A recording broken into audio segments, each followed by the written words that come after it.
રાજકોટમાં તસ્કરો બન્યા બેફામ. શહેરમાં રોજબરોજની થતી ચોરીથી ખાખીનો ખોફ ઓસર્યો. રાજકોટ શહેરના કરણપુરા વિસ્તારમાં આવેલ ઇલેક્ટ્રિકના વેપારીના મકાનમાં તસ્કરો દ્વારા કરવામાં આવ્યો હાથફેરો. વેપારીનો પરિવાર બહાર ગયો હતો અને પાછળથી તસ્કરો મકાનમાં કરી ગયા ખડા. અંદાજિત 15 લાખના સોના ચાંદીના ઘરેણા અને 75,000 રોકડ લઈ તસ્કરો થયા રફુચક્કર. ઘટનાની જાણ થતાં સ્થાનિક પોલીસે તપાસનો ધમધમાટ કર્યો શરૂ.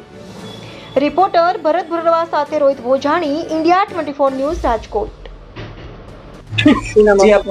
મારું નામ છે કેકિન દિલીપભાઈ શાહ. દિલીપભાઈ, શું ઘટના બની હતી? મારું નામ છે કેકિનભાઈ. ઘટના શું બની હતી? ઘટના એકચ્યુઅલી અમારા ઘરમાં ચોરી થઈ છે. 10 વાગે અમને ખ્યાલ આવ્યો કે અમારા ઘરે ચોરી થઈ જાય. આ સવારના વહેલી સવારે થઈ જાય 4 થી 5 વાગ્યાની વચ્ચે. કઈ રીતના ચોરીનો બનાવ? શું વાત છે? બનાવ કઈ રીતના થયો? તમે ઘર બંધ હતું કે શું? ઘર બંધ હતું અમારું.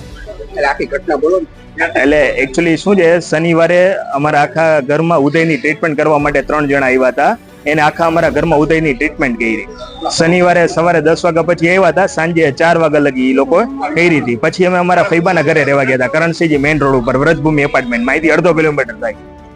એટલે અમારું ઘર બંધ જ હતું. અને આ સવારે જયારે 10 વાગે હું ઘરે આવ્યો, 10 સાડા 10 ની વચ્ચે, ત્યારે ખ્યાલ આવ્યો કે આપણા ઘરે ચોરી થઈ જાય. ઓછામાં ઓછા 15 લાખ રૂપિયાના સોના ચાંદીના દાગીના અને 1 લાખ રૂપિયા જેવી રોકડ રકમ, 75,000 થી લાખ રૂપિયાની રોકડ રકમ. અને આ કઈ ઘટના સીસીટીવીમાં દેખાય છે? આ સીસીટીવી કેમેરામાં કેદ થઈ જાય. સવારે 4:30 થી 5 ની વચ્ચે 3 જણા આવે છે એક્ટિવામાં, અને એ સાઈડમાંથી ચડે છે અને ઉતરે છે, એ દેખાય છે.